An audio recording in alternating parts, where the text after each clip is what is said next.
જય શ્રી કૃષ્ણ. નવા વિડીયોમાં આપ સૌનું સ્વાગત છે. આજે અમે કરમસદથી બાકરોલની સીમમાં આવ્યા છીએ. સરસ મજાની તુવેરનું ખેતર છે. એમાંથી અમે તાજી તુવેર તોડશું.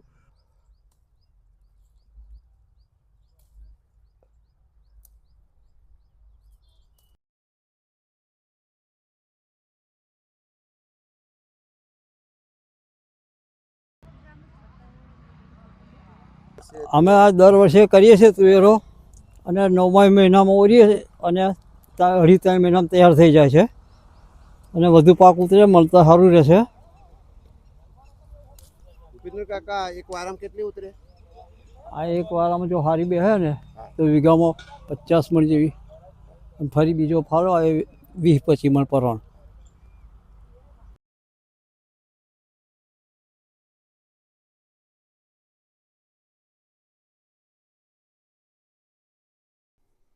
જય શ્રી કૃષ્ણ. નવા યુટ્યુબ વિડીયોમાં આપનું સ્વાગત છે. આજે આપણે તુવેરના ઠોઠા બનાવીશું.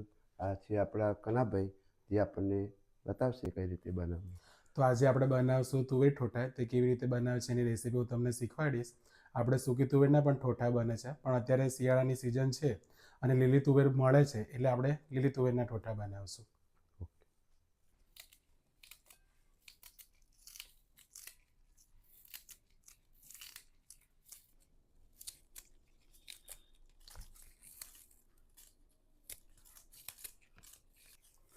આપણે પાકા ટામેટા લીધા છે. પ્યુરી બનાવવા માટે તેને ઝીણા ઝીણા કટકા કરી લઈશું.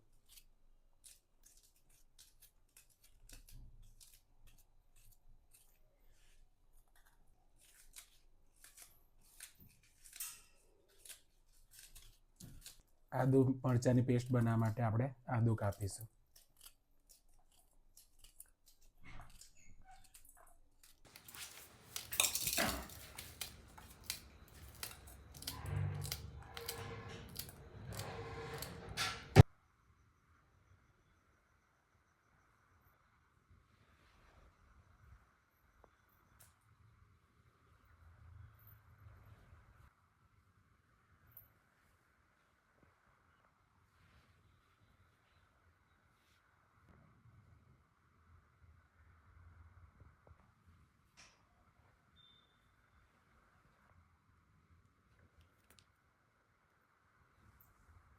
હવે આપણે તુવેરને બાફવા મૂકીશું.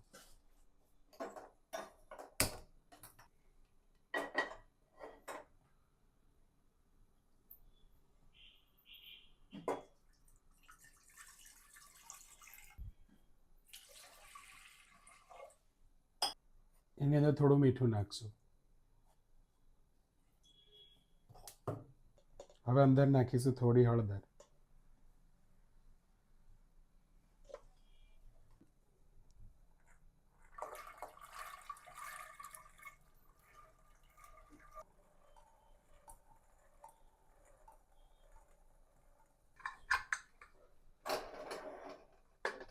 હવે કુકરનું ઢાંકણ કરીને એક વિસલ થવા દઈશું. હવે આપણે લસણની ચટણી બનાવશું. એના માટે લઈશું મરચું, જે આપણે લસણની કટકી કરીને રાખી હતી તે એડ કરશું.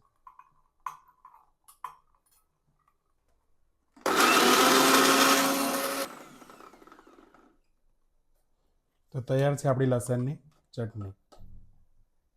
હવે આપણે આદુ મરચાંની પેસ્ટ બનાવશું.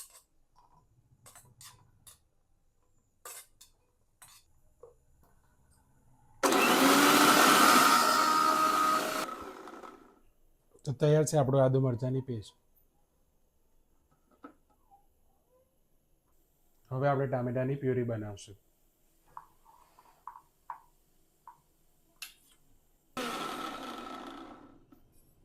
તો તૈયાર છે આપણી ટામેટાની પ્યુરી.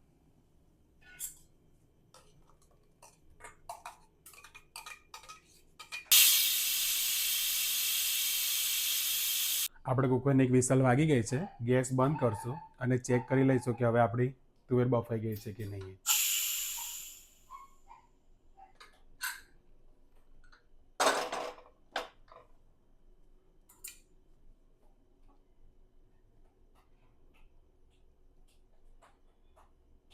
તમે જોઈ શકો છો કે આપણી તુવેર બફાઈ ગઈ છે. હવે આપણે શાકનો વઘાર કરશું. ગેસ ચાલુ કરીને કઢાઈ મૂકશું. આપણે વઘાર માટે તેલ નાખીશું.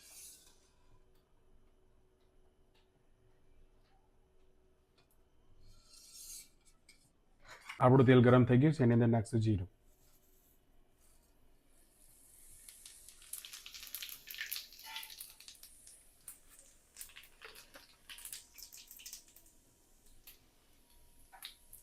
આપણું જીરું ફૂટી ગયું છે, એની અંદર નાખશું હિંગ.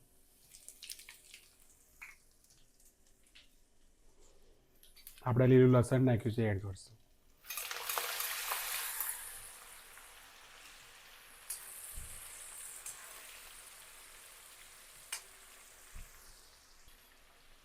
લીલી ડુંગળી નાખશું.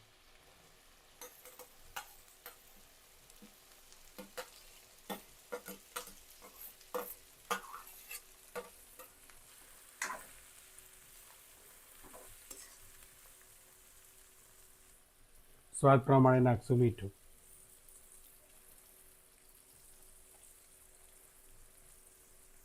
હવે આપણે આને થોડી વાર માટે શેકાવા દઈશું.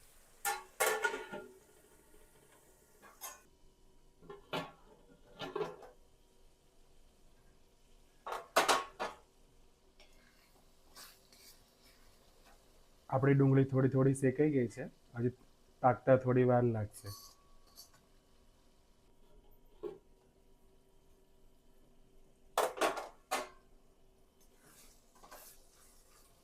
તમે જોઈ શકો છો કે આપણી ડુંગળી શેકાઈ ગઈ છે. એની અંદર નાખશું આદુ મરચાંની પેસ્ટ.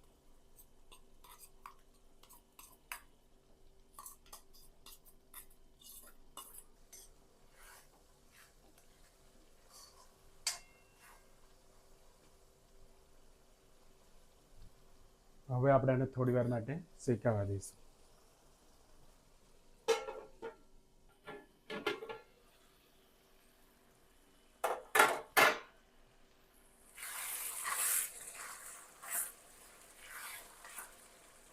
આપણી આદુ મરચાંની પેસ્ટ ચડી ગઈ છે. હવે આપણે જે ટામેટાની પ્યુરી કરીને રાખી હતી તે અંદર એડ કરશું.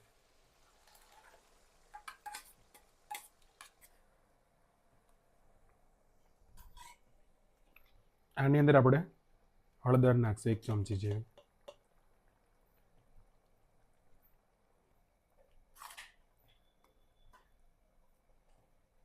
હવે એને આપણે થોડી વાર શેકાવા દઈશું.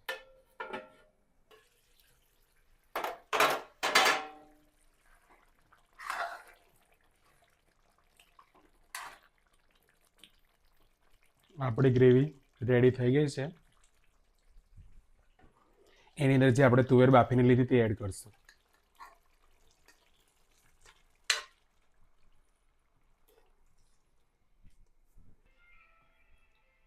એની અંદર આપણે જે મરચાંની ચટણી કરીને રાખી તે એડ કરશું.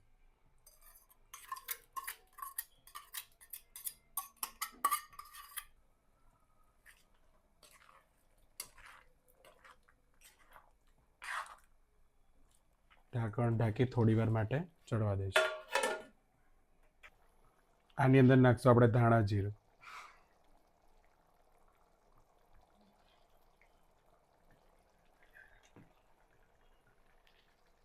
થોડો ગરમ મસાલો નાખશું.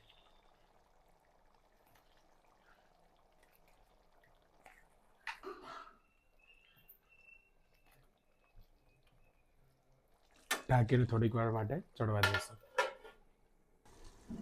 લા સુગંધ તો કોનો ભાઈ સરસ આવે છે હો. જો જેવો ચડી ગયું છે આપણે. બસ આપણું તુવેર ઠોઠા તૈયાર થવા આવ્યા છે. હવે આપણે ઉપરથી નાખશું ધાણા.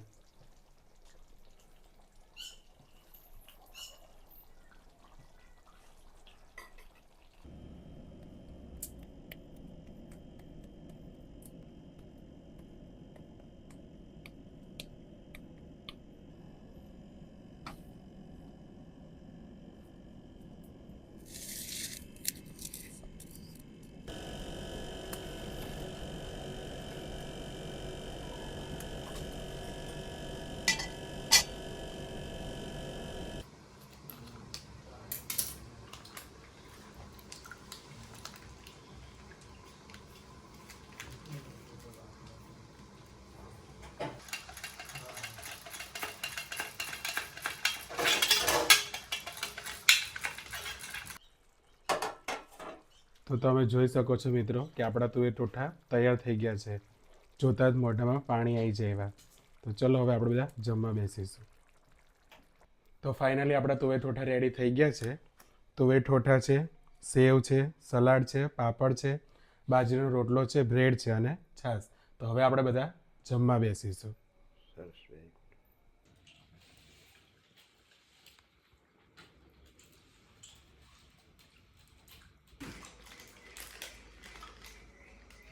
કનાભાઈ બહુ સરસ બનાવ્યો. Thank you. તુવેર ઠોઠા વાગી કેવું પડે.